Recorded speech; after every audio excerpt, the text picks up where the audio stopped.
Good afternoon, everyone. This is Mitchell back here on my YouTube channel. It's wonderful to see you guys again. First of all, I'd really appreciate it if you guys like this video and subscribe to my channel and comment if you want. So it would really help to just keep the views up and keep the subscriptions going, as I'm at 44 subscribers. As I mentioned in December, I was at 40 currently while doing that week 14 video. So I keep making it further and further throughout the way, and those views for that one I watched this morning, it's at 197 views and at 3 likes. So that's one of the records I have so far. So I really hope to keep it going. So to change the subject, we are on for our topic today. It's the NFL draft coming up on Thursday. It's one of my favorite individual sporting events in the spring. It's kind of an appetizer before football begins. This will be the projections for the first round, and it's been since the Final Four predictions since I've seen you. It's been a very busy month, so I kind of haven't gotten to it, and I kind of waited for the next notable sporting event that I'm really interested in before doing a video, so everybody knew what I was talking about, and a lot could relate as NFL and sports fans for the draft, and a lot of excitement in the air for it. It's in Cleveland, Ohio this year.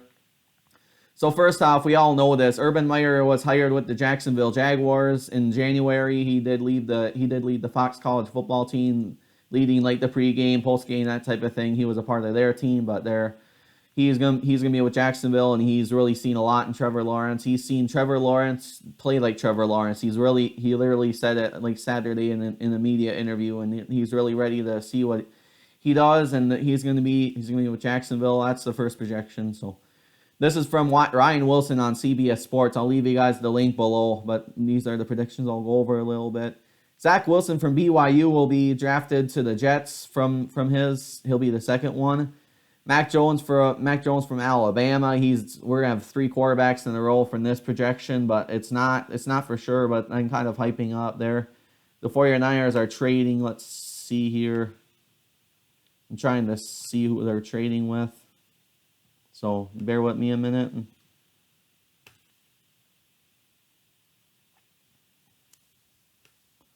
Yeah, it's not saying who they're trading up for, so it's really interesting. But Mac Jones is projected to be with the 49ers.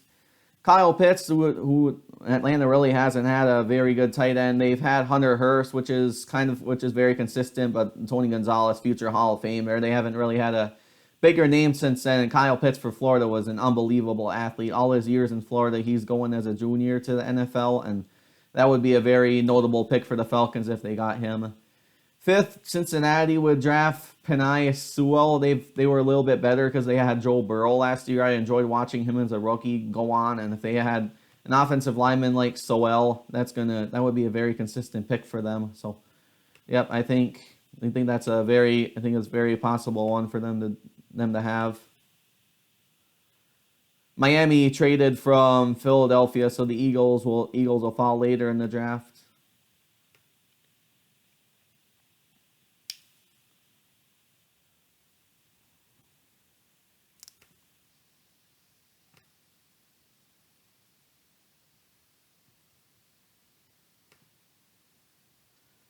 Yep, so the Dolphins traded for the 49ers. That's who it was. And the Dolphins traded up for the Eagles, so that's kind of how it was. So I apologize for that. So, yep, number 6, we have Jamar Chase for LSU, who's getting in as a junior to the NFL draft. He would be a very good player. His strength is hands, and plays bigger than he is, and then his weaknesses are kind of his experience is kind of inexperience, but he could bring a lot to the table because they really need a good receiver outside of just Alshon Jeffrey.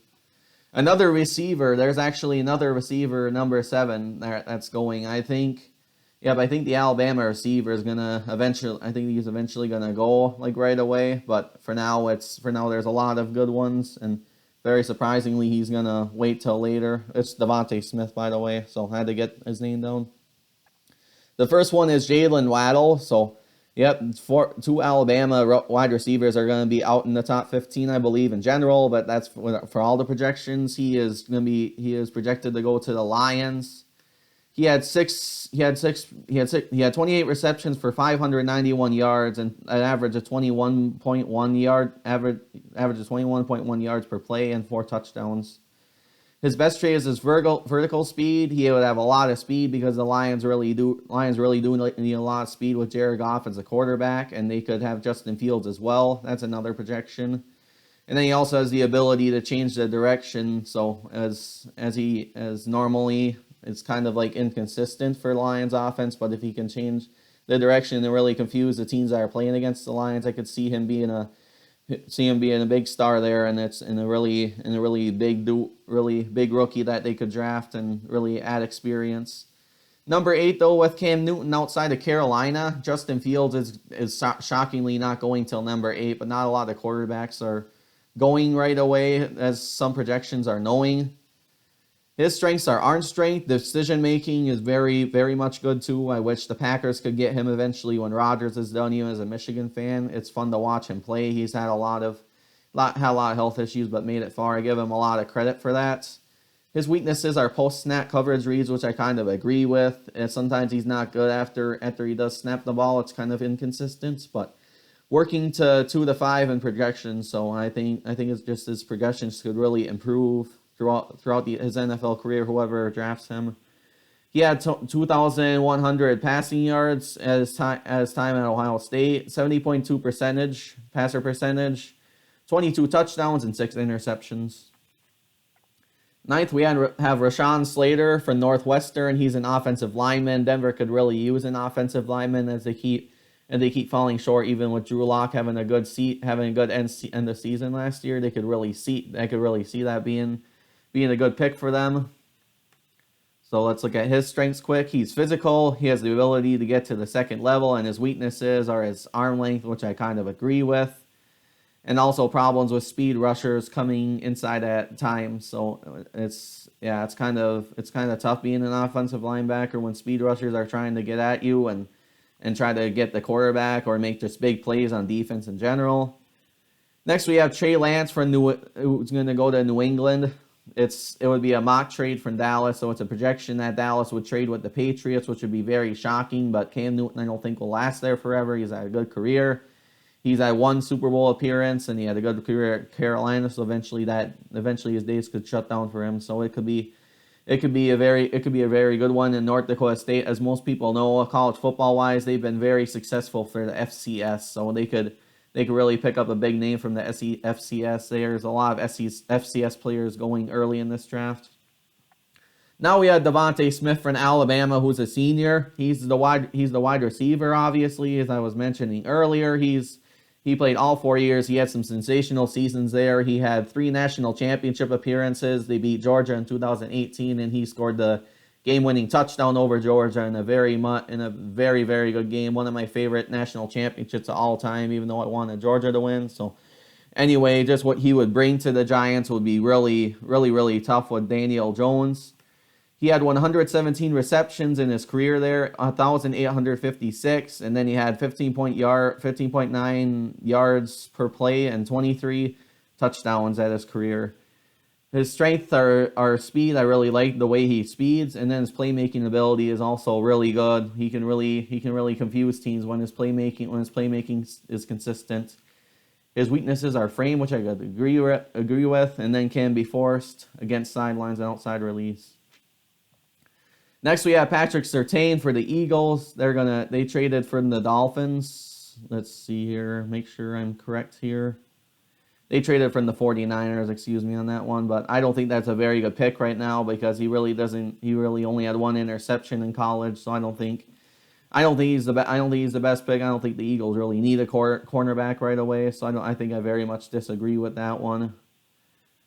Next, we'll move on to Christian Darasaw. He's a junior from Virginia Tech, and he would be a very good linebacker for the Los Angeles Chargers, as they really need help with Justin Herbert to continue his second-year success there. I've enjoyed watching him play. He was one of my fantasy football pickups later in the season to help me win a couple big games in my league. Next, an edge from Michigan. He's a senior. Kwity Paye. He played some really good years at Michigan. Granted, they didn't win a lot of bowl games, but he was a part of a couple top-tier wins, including when they beat Florida, and they had close games. They had close games against Michigan State and everything else, so he could bring a lot to the Vikings. And it'll be nice to watch him in the NFL wherever he's at. His strengths are his explosiveness, and then his leg drive is rare. His legs are very consistent. They're very athletic. His weaknesses are his experience and his on-field production. Now Dallas has their trade, so they traded with the Patriots, so they're at 15th. J.C. Horn from South Carolina would be their pick as a cornerback. Next, we have Elijah Vera Tucker, offensive linebacker from USC. Next, we have Jeremiah Asuakorna from the Raiders, going as a linebacker. Najee Harris, there was no running back till 18th in this projection, so that's very surprising. I don't think the running back list is as good as it was in the past. Clyde Edwards-Helaire didn't go till the 31st pick or 32nd pick last year in that type of draft, so the running backs I think they're definitely not going to go till later. And Najee Harris would be very good for Alabama. He played all 4 years there. He's very athletic, and he could really do a lot, and he would really shine in the Sunshine State as time will move along. So I like that pick by the Dolphins there. Jamin Davis from Kentucky would be a linebacker. He was a junior. He played 3 years there, and Kentucky's very much improved their college football program. So he could bring a lot for the Washington football team. I cannot wait till their name changes, by the way. Caleb Farley for the Bears, he would be a very good cornerback, and they're trying to keep Nick Foles, but he might get traded eventually, so that the Bears are having an interesting offseason for sure. Tevin Jenkins from Oklahoma State would be the linebacker at the Colts. They could really use it because Rivers is gone, and they really have quarterback decisions to make throughout the offseason. Jaylen Phillips from Miami would be a junior. He's projected to go to the Titans as an edge. And then the Jets traded a pick with the Seahawks. Carlos Basham Jr. from Wake Forest, a senior. The Jets to really use an edge with Sam Darnold. And then their defense is starting to really get better throughout the time too. Jason Owe, an edge, is projected to be at Penn State. Levi Ower, I can't pronounce his last name, but he's from Washington as a senior. And the Rams traded the pick with the Jaguars so they can make another big selection along with Trevor Lawrence, especially for their defense. Michael Parsons from Penn State, he's one of the top linebackers in the entire draft, and he still isn't going until 26 in this one. He'd be a very good pick for the Cleveland Browns as their defense is trying to improve. They pulled out a big upset to their division rival Pittsburgh Steelers in the playoffs, which was great to see. It was great to see them finally break the hump and make the playoffs, and he'd be very big. He was a very good Big Ten player to watch, even as a Michigan fan. He'll be very interesting to see where he goes in the NFL, and I think Cleveland would make a very good move there if this projection was correct and he made it there.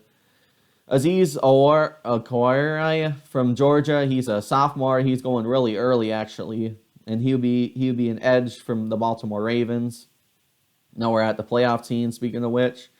Greg Newsome III, the cornerback, going to the Drew Brees-less New Orleans Saints this year. He's a junior from Northwestern. He could bring a lot to the table as their defense is trying to improve after starting out really good against Tampa Bay. They couldn't pull out that game, and they lost the division also. And then Tampa Bay eventually won the Super Bowl, so they really got to build up their defense if they want to win good games, even with Taysom Hill starting. I like the way he plays, and Greg Newsome could really help their defense. They try to terrorize up in their conference, and in the NFC, it would make them tough again, just like they were with Drew Brees, and maybe make a Super Bowl eventually, maybe break a hump.